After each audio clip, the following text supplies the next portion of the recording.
let me throw a big term at you. Extracorporeal blood ozonation and oxygenation. I think I just butchered that myself, but EBOO for sure. And while it sounds very complicated, this integrative therapy stands at the forefront of oxidative treatments and boasts vast health benefits, especially from those suffering from infectious diseases.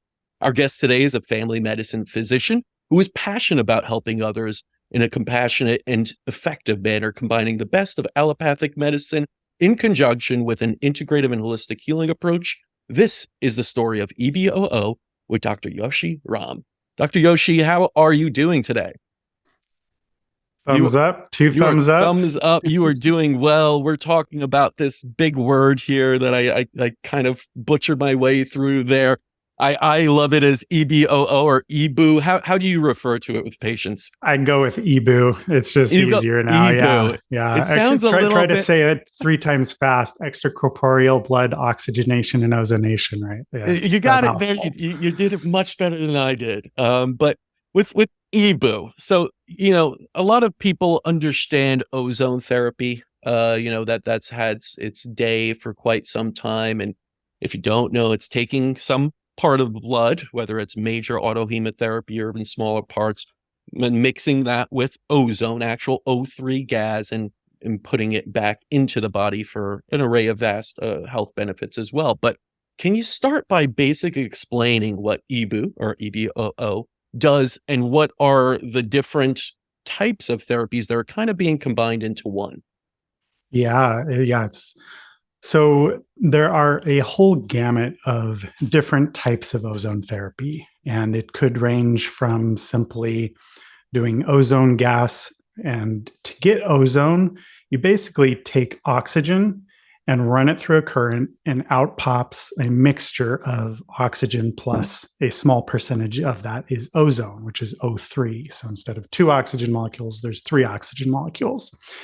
And that ozone has a lot of therapeutic benefits, which we can get into later, but it could be ozone gas in the ear for an ear infection. It could be a vaginal ozone or a rectal ozone. Or again, you could bag a limb and for like a limb infection, right? And then you mentioned MAH or major autohemotherapy, which is you take a certain amount of blood, might be 50 cc's, 100 cc's, but something like that, put it into a bag of saline, and then you inject the ozone gas mixture into it, and it drips back into the body, just like a regular IV, right? But that little bit of blood has been ozonated outside of the body, and then it's dripped back in. And then I call EBOO kind of the creme de la creme version of ozone therapy. It's actually been around for decades, but it's really just making its headway into the US in the past 3, 4, 5 years, especially over the last year or two. And EBOO or extracorporeal, so outside of the body, oxygenation and ozonation. So I'm going to kind of like stand up here, but yeah, basically it's a blood would come out of one arm, go through this machine and through a filter where the blood is mixed with oxygen and ozone, and then it drips back into the other arm. That's kind of an ideal setup situation. And so it's a little bit more intense because you got 2 IVs, one out, one in, and then you're like looking at your blood going through this machine outside of your body, and that in and of itself can be an experience for some people. Yeah, no, it's definitely one of those visuals that you don't get to see too much, meaning a lot of times you could see the blood leaving a body but re-entering quickly in even if you do ultraviolet blood irradiation, let's say you only pull out 50 cc's and push it back or something like that, you're actually flowing. A lot of people like to make this analogy of basically a full pass and the machines that are used for liver and others. I'm missing the word right now, but like the 10 pass machine. Yes. But in reality, this is taking a full course of the blood through the body that goes through the body and basically bypassing a part and going through this machine and adding the ozone within it. Correct. So it's quite a lot of blood that is being exposed to the ozone. Yeah, it's upwards. It depends on the exact machine and how fast you have the different settings. There's options here, but it can be upward of about 2 liters of blood. So it's not that all of our blood is going through it, but anytime, like the moment that the first amount of ozonated blood hits back into your system, then that blood is touching all of your, like so much of your other blood, right? And so by the time a full course of about 60 minutes has been done, your entire blood is getting exposed to the ozone, although only 2 liters of blood has actually gone through the machine itself. Now, just to give people context, because what is 2 liters? How much is that? When we go and give when we do a blood donation, that's about 500, half of a liter. Yes. Right. So it's kind of like 4 blood donations worth going through that machine. So it's a lot more than even major autohemotherapy and others. It is probably the most intensive, you could say, of systems within the ozone realm. Yes, absolutely. And I don't know, we have an EBOO machine or EBOO machine here at our center, and I know others that have them. And there are different types of machineries, and some call them EBO2 versus EBOOs. Do you work with one that has the UV light within it? Yeah. You do. Yes. Yeah. Can you talk about that? Because a lot of people know one or the other, or they even know something like H2O2, hydrogen peroxide therapy. If you put in the realm of oxidatives, I would say ozone, UV light, hydrogen peroxide, they're all up there. A lot of doctors in integrative functional world are using them. But this is interesting in that it's combining ozone with UVBI or UV light. Can you talk about that? Because I always wonder, what is the synergy there? And is it sometimes too much to add 2 of these at the same time? Yeah, great question. So I had the pleasure of building my own EBOO machine starting 3.5 years ago, when I didn't even actually know what EBOO was. I had somewhere else seen this machine, and it were just in the very beginning stages, and it was a total like homemade gizmo. And I was like, okay, I got to build this, because I didn't actually know EBOO was a thing, even though I had been doing ozone therapy for over a decade. And so it took me 6 months to build my own machine. Some of my blood was on the walls, and because I had to experiment on myself, obviously. But once it was ready for prime time, I spent about a year in our office doing EBOO by itself. And then it was like, okay, you know what? I got to add on the UBI, because I had a standalone UBI machine or UV machine. UV light machine is basically what it is. And I was very curious what would happen, right? I didn't know. I knew the theory, and I'll talk about that in a minute. Yeah. But at the end of the day, what would really happen in our patients was the question. The moment that I added the UV light to the EBOO, I would say unwanted side effects decreased, right? Because ozone is very much this some is usually good, but too much is bad, right? We can cause too much. We can rev up those detox systems way too much in some individuals. And it's just too much of a good thing, and that becomes a bad thing. And so it's always like, how do we serve our patients to the highest, right? And so again, very clearly, anecdotally speaking, once we added that in, voila.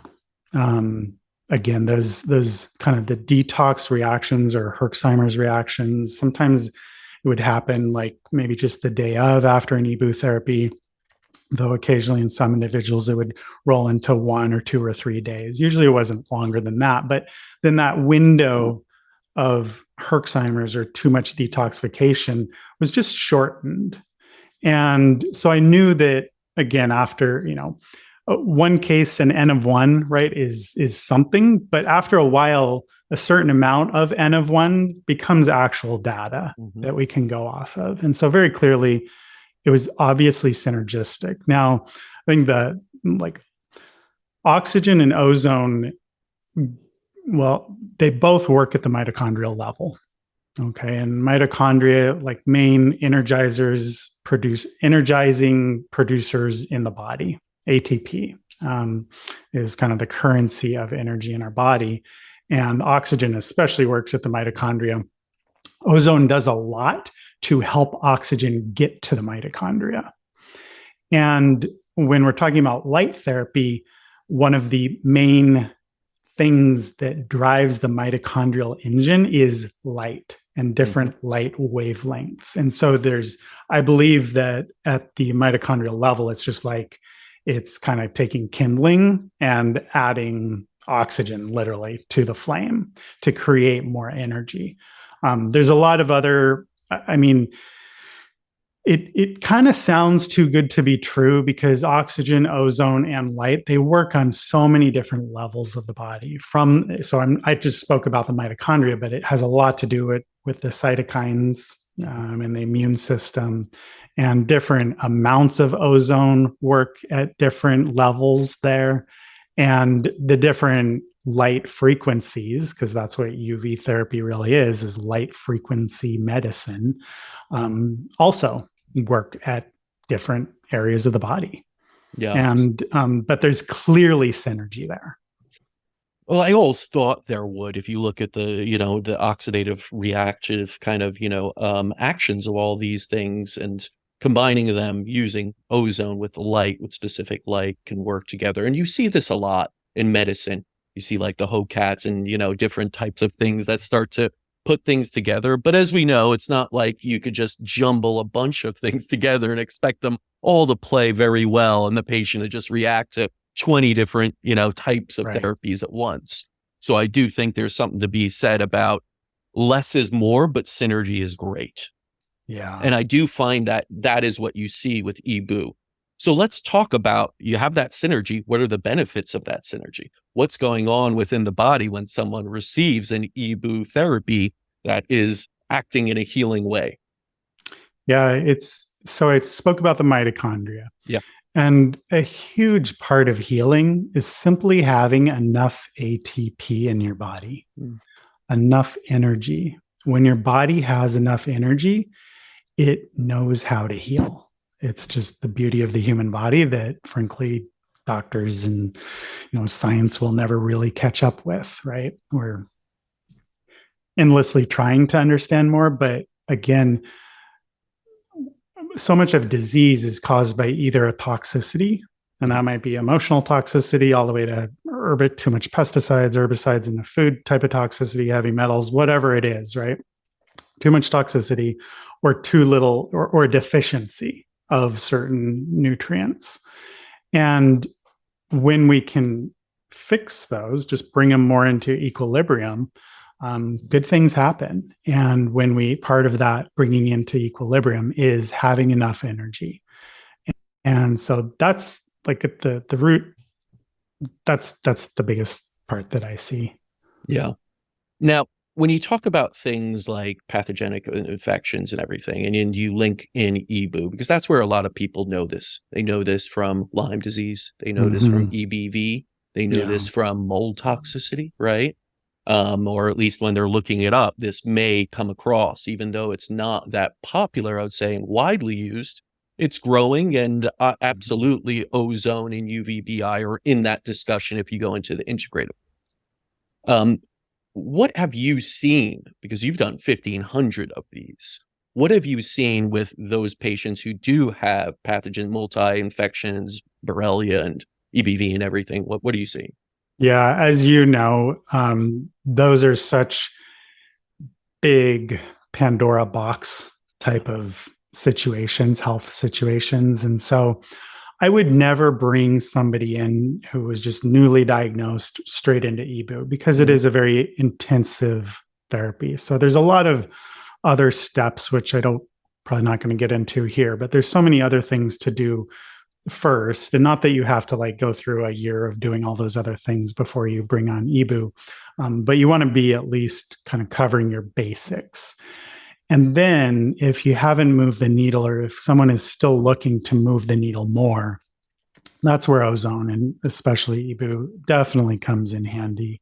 Um, I have seen just, I mean, this is all like we have people flying into us and they come back in those situations, the chronic infections, the mold, right? Who just haven't gotten that their own needle moved enough. At the end of the day, when they're flying back to see us for this therapy, it's doing something good, right? Yeah. Like they wouldn't be spending that kind of money doing that, flying, but that's a lot of energy in and of itself. We definitely see a lot that how it helps. Now, we actually just got done running our second kind of small EBOO study in the office, and that was really cool because we ran a series of one EBOO for 3 weeks in a row and kind of did before blood and then 1 week after the third session. So it's not just right after the session, right? Because that could be a little bit different. Like 1 week after that third session. And across the board, in 19 patients, we saw a decrease in fibrinogen and ESR, SED rate. Those are both kind of the combination inflammation markers and blood stickiness markers. And so the less inflammation we have, chronically speaking, the better. The less blood stickiness we have, chronically speaking, the better. And the fibrinogen was I think it was down 24%. And the SED rate went down like basically 125%. And so we're talking, so it was really cool to see that objective data showing what we've seen anecdotally, because when you make blood thinner in a healthier manner, suddenly oxygen is getting to tissues that it hasn't gotten to in a long time. Suddenly nutrients is being carried there, right? Because these chronic infections can make that blood stickier. They shut down those blood vessels. So these nutrients and oxygen just aren't getting to the places where they're needed. But then again, when you bring those nutrients and oxygen to the areas that they are needed, suddenly those little, like the downriver tributary areas can get the energy that they need. And then those tissues start feeling better. And that ultimately comes back in symptoms feel decreasing and the actual person feeling better, which is the goal. That is the goal. And I know it's always interesting to watch an EBOO treatment happening where you see a patient, blood coming out one area, going through filtration, oxygenation, UVBI, light therapy, and everything, going out of that machine and looking a different color. And I feel like that impacts the patient because you're actually seeing it. So much of what happens in healing happens within our body, and we don't see it happening. We don't see the reactions here inside the body. But when you see it kind of going through that, and of course, I have the understanding that when it goes through these things, it will lighten up the color, and it's not necessarily an automatic healing. Hey, my blood's so clean now and everything. And I do have this question for you because there is filtration in it, but it isn't a vast filter that catches everything. But what is it actually filtering? What do you see in that canister on the side that sometimes foams up? Sometimes there's a little liquid. I myself didn't have too much, just a bit of foam in there when I did it in our training days. I was the first guinea pig. Yeah. What's going on with the filtration? Because I've heard different things that, oh my God, it's filtering so many things. I've had Michael Lowe on, who's kind of an expert in the ozone world and everything, saying, yeah, it's getting some of the bigger things, but it's really not like a true filter, let's say dialysis or something else would be doing. Yeah, great questions. And the ultimate, we as a ozone community are still figuring that out. That's the truthful answer. Nobody knows for sure. What I can say though is that it's definitely bringing something out. There's that like you said, that liquid and the foam, and some people have a lot, and some people have a little bit. Some people have almost none. Inside the filter, the blood is going cross current with the oxygen and an ozone, and so they're coming in contact over about 1.5 to 2 square meters. So it's a big contact surface that again, this ozone is really just coming into contact with the blood. And you can see it, as you alluded to, you see it, something's happening because the blood turns brighter, healthier, reddish looking, right? And so what's coming off of that? Oxidized proteins, probably some inflammatory fluid. I can say, and I was just at a ozone conference and talking with some of the other speakers there, and I was a speaker, and anecdotally speaking, people tend to have more liquid and or foam come off in the beginning, and then it kind of decreases. And it seems like the healthier someone is, the less they have come off. There's been other people who have, actually cut those filters open and put them under microscopes. And I think it's very apparent that those filters do catch a lot of toxins, including spirochetes and co-infections and parasites, right? And so there's definitely a lot of stuff coming out that we don't want in the body. But how much is the question? And how therapeutic is that, right? Is that really part of the truly healing part of EBOO? I don't believe it is. Because when we're talking about, take the Lyme spirochete as an example, right? We don't suffer because we just have a whole bunch of Lyme spirochetes in our blood and nowhere else in the body. Right. And people with chronic Lyme know this, but those who don't have chronic Lyme might not realize this. The spirochete actually goes into the tissues and sits there, and there's different forms of it, and it can lay dormant deep inside of the tissues. And so if we're doing a blood treatment session, an EBOO treatment session over the course of, some people it's 45 minutes, some people it's over an hour, but we have 2 liters of blood going through. Well, it might be taking out, even if it took out every spirochete that happened to be in the blood at that time, that is a very small percentage of the total body burden of spirochetes. And so if we are taking, call it 1%, because I'm guessing it's probably 1%, probably less, but I think 1% of the total body burden of spirochetes is very generous to be floating around in the blood at any one moment in time. So call it, we take off 1%. How therapeutic is that? It's therapeutic, but how therapeutic? Probably not much. So I don't think that I think just thinking through it logically, I don't think that the filter is truly the most beneficial portion of what EBOO is doing to us. Is it taking out toxins? Is it taking out those things? Yeah, to some extent. Yeah. It's one of those things, again, the visuals, it's nice. I think it's, the patient, oh, look at this. It's filtering this and it's got out of my body now. Yeah. But the real magic and the healing happens with the ozone that is now within the body, your oxygenated blood, the UVBI that is anti-pathogenic, anti-inflammatory response that then spreads through the body and elicits a self-healing. It's almost like instructions, right, for the body to kick up on these things. It has more energy now in the mitochondria, as you said, ATP, to defend itself, to arm itself and go after the pathogens that are the 99% within the tissue everywhere else within the body. So I think it's a nice piece to have within EBOO, but as you said, I don't think that's where the healing actions are really coming from within it. Now, let's talk about some cases. Everyone always likes to hear, you gave some N1s in there, but are there any cases that really stick out to you that showed, okay, we put them on EBOO, this is how they started, this is where they ended, and it was a really remarkable type of case? Yeah. I mean, done podcasts before, and I like to start with my mother, because she was like the first patient, right? Yeah. She's got chronic Lyme. She's had it since probably the late 70s, definitely the early 80s. And she, after her very first EBOO session, she slept for 8 hours. She hasn't gotten more than 3 hours consecutive sleep in at least 2 decades. And, that's my mother. So somebody could say, oh, I just, there's some placebo effect there because my son is doing the EBOO session right on me, and this is so amazing. But I tell you, sleeping for 8 hours is, when you've only slept for 3 hours in a row for a couple of decades, like, there's more than just placebo going on. So I'll throw that one in there. And then 1,500 EBOOs, there's so many good stories there, but I'll go like super recent.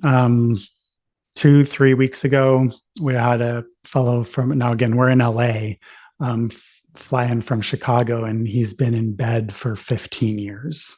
Not only bed, but basically he has not been able to work in 15 years because he's been almost 100% bedridden. And the guy's been done everything apparently, and everything meaning a lot of good, all the way from allopathic to natural therapies. And he, got a EBOO session, and he's just like, this is the best therapy that I've done over my 15 years of doing supposedly the whole gamut of all of the medicine out there, right? You talked about the 20 things, right? Doing them all at once. We don't want to do them all at once, but he's done those 20 plus things, right? And it was interesting because because EBOO is such a highly oxidative therapy, I've always tried to, tend to do no more than one in a week. Though sometimes I might do like a Monday, Friday in a person, or a Monday, Thursday, for example. But I've always tried to make sure that there's 2 or 3 days in between 2 EBOO sessions. Well, this person, he did well with that. He insisted, he's like, this is truly the best thing. I want to do these consecutively. I'm like, I don't know about that. But he did well with just one day in between the 2 sessions. And so we did it 2 days in a row. And, he's again, it's like this for him is like magic. It's that silver bullet. So I don't want to say this is a silver bullet for everybody, because it's absolutely not. There's different people have different silver bullets, right? But for him, this was kind of his silver bullet. And it was just really exemplifying of the potential of EBOO with UV light therapy.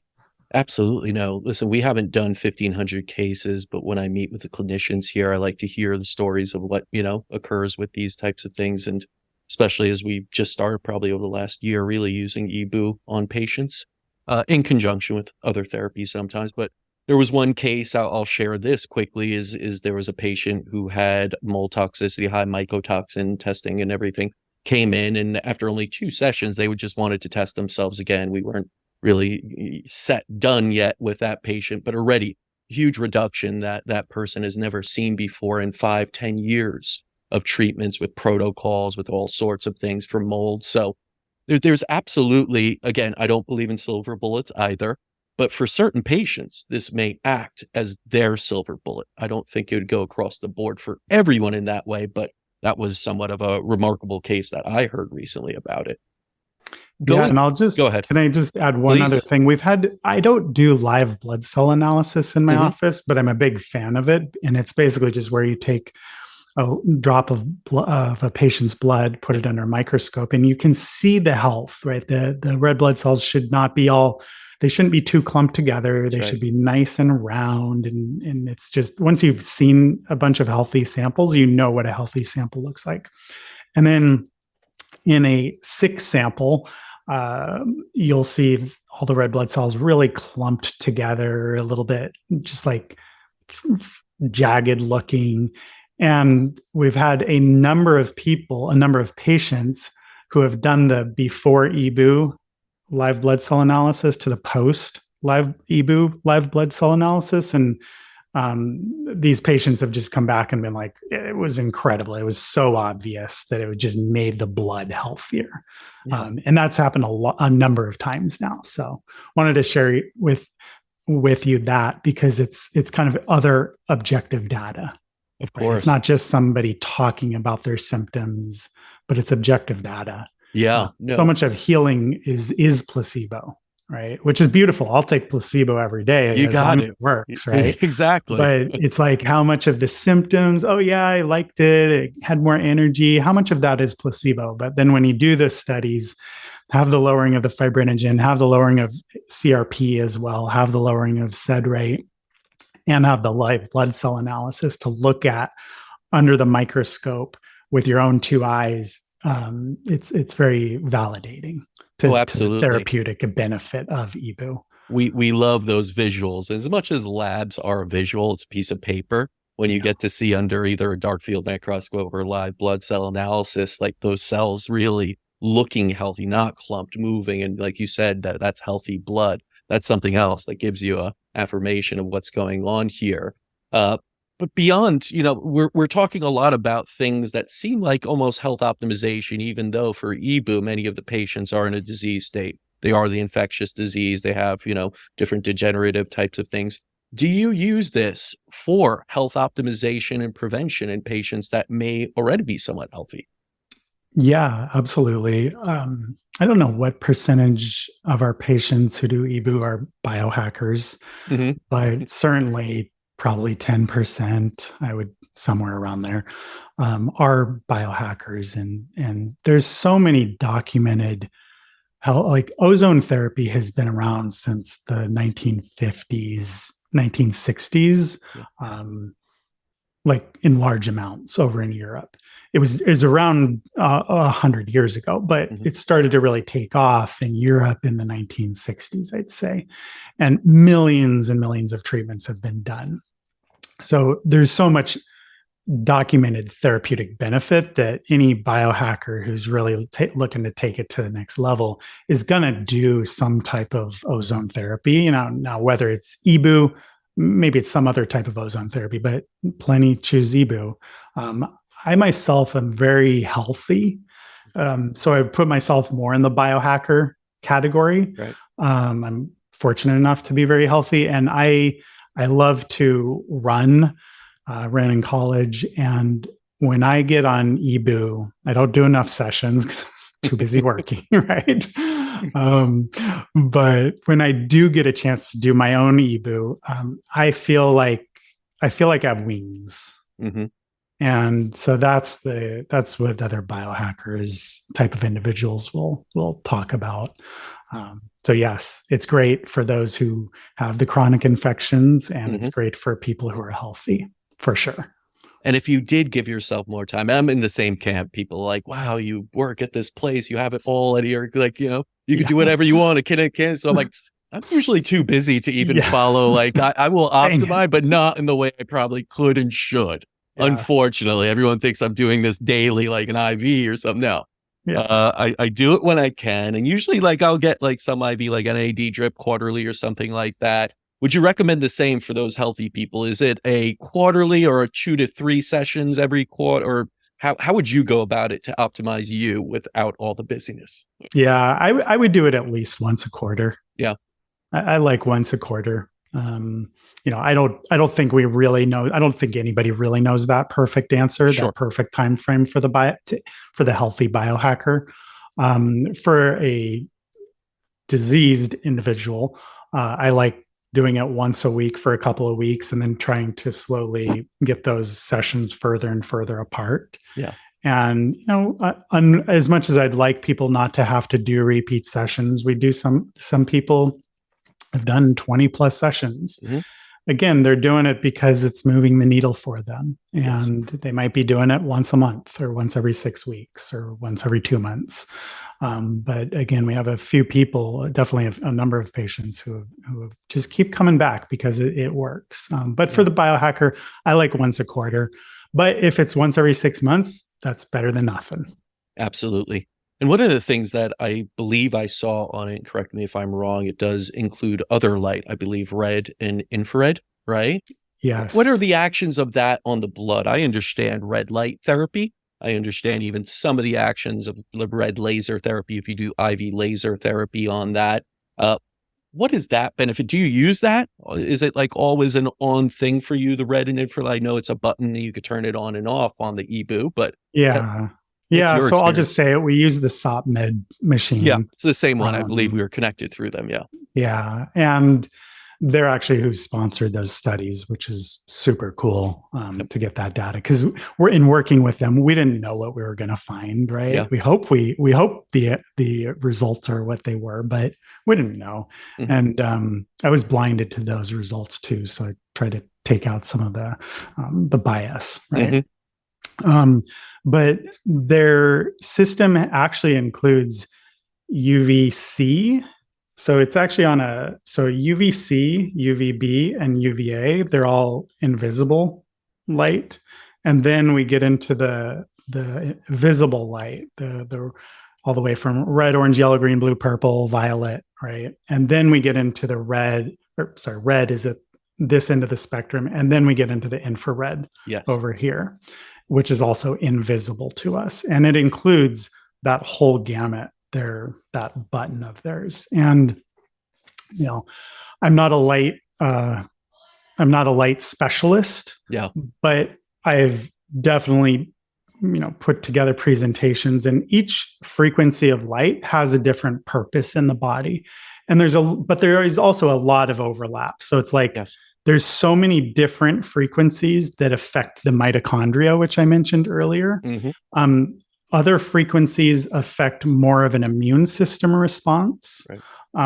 But ultimately, it's all about bringing the different enzymes into balance, balancing the force, bringing it into homeostasis. And it just, it makes sense. Like I like to sometimes take a step back and just where was our technology, 200 years ago or 1,000 years ago, right? How did humans develop in nature? Like whether whatever your belief system is, it's like 1,000 years ago, 2,000 years ago, what did a healthy human look like? Even 100 years ago, what did a healthy human look like? And it's being outside, right? We talked about, before we press record, we talked about movement. That's one of the pieces, of course, but being outside in light, having the sun on our skin is paramount to health. Yes. And that goes whether your ancestors were more near the equator, obviously you're going to get more sunlight, but even those who are far north or far south of the equator, even through fog, there's still all of these light wavelengths, and they go through our skin and hit those mitochondria, and they have profound effects. It's not, most people know that sunlight helps produce vitamin D. That's one of like a bazillion different reactions that it causes. You cannot have health without light. That's like one of those. I try not to do too many categorical statements in life because usually the truth is somewhere in between, right? Right. But that is a categorical statement. You cannot have health without light. And nowadays, too many of us, are myself included. I don't get sunlight. I might have some light bulbs on, but those are only emitting a very narrow range of light frequencies, versus the sun has that whole range that I talked about, right? That whole range. And every one of those frequencies is like a different little medicine, a different little natural medicine that gets into our body and charges our body up. So that was a long-winded answer. Oh, no, that was the perfect answer, because I find so many of the therapies you see out there are simply emulating a small piece of what the sun does for us. Yeah. And it applies it to different areas, such as this one will apply red light, infrared, UV light within the bloodstream itself, which is a photobiomodulation and then cascade of biochemical events that happen, as you mentioned, many of those. And that's what we're doing there. In others, you may shine some type of different light on the skin in different wavelengths, frequencies, all these things for a reaction to happen, a healing reaction. But it's all really just the sun. Oh, it's a piece of what we've been doing for millennia, and it has been healing our planet. Yeah. So we need to not, suddenly think that these devices are replacing what is most important, which is our lifestyle, getting outside, breathing clean air, detoxifying that way, moving. As we said before, also, we jumped on, you did some push-ups before this. I said, I've been sitting in this chair for way too long. I need to move. I need to move the lymphatics, all of that. That's still, I think, the greatest healer of ours is not just within ourselves, but in our environment. The good thing is, if you're in a position where possibly you can't do much or you're already in disease state, things like EBOO exist to serve as catalyst and provide something that sunlight and other natural things, even such as ozone, can do in a more rapid catalyst way. Now, Dr. Rahm, as we kind of come to a close here, where do you see this type of technology going? Do you find there will be more? I'm sure there will be more advances, but Is that something you're kind of looking forward to? Are you more looking at, hey, let's get more research off of what we have here. Let's keep trying to understand the mechanisms of EBOO right now? Or are you like, hey, we could add in maybe another something here or there, or improve on this as we get to the next generation of machines? Yeah, all of that. All of it. I mean, I mentioned EBOO is coming on the scene more. There's going to be more and more offices offering Yep. it over the next few years, which is fantastic.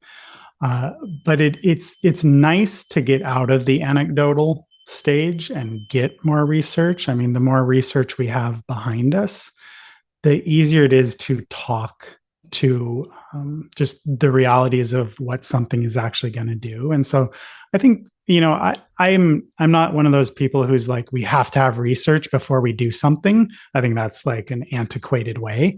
Yep. I love just thinking about things logically. Okay, what are the holes that we're not doing for you in front of me, right? And so I'm, I might have a bad connotation, but I'm a little bit of a cowboy. Like I want to go because I want to get results for my patients. So I'm going to think outside the box and be a leader and be an innovator, and I'll have some fails, but I try to communicate that to the patient. Hey, this is a little bit of an experiment, right? Do you want to be part of this? Do you feel safe doing that? Are the potential pros, do those outweigh the potential cons, right? And so it's just about having that conversation and making sure the patient in front of us is voluntarily as knowledgeable as possible so that we can push the envelope while kind of in the background trying to pull research, some amount of research along with us. And especially with all the biohacking nowadays, it's like, what pieces of technology or what nutraceuticals do we combine with an EBOO session to make it most optimized? And is that a certain way for one patient versus a certain way, a little bit of a different way for the next patient?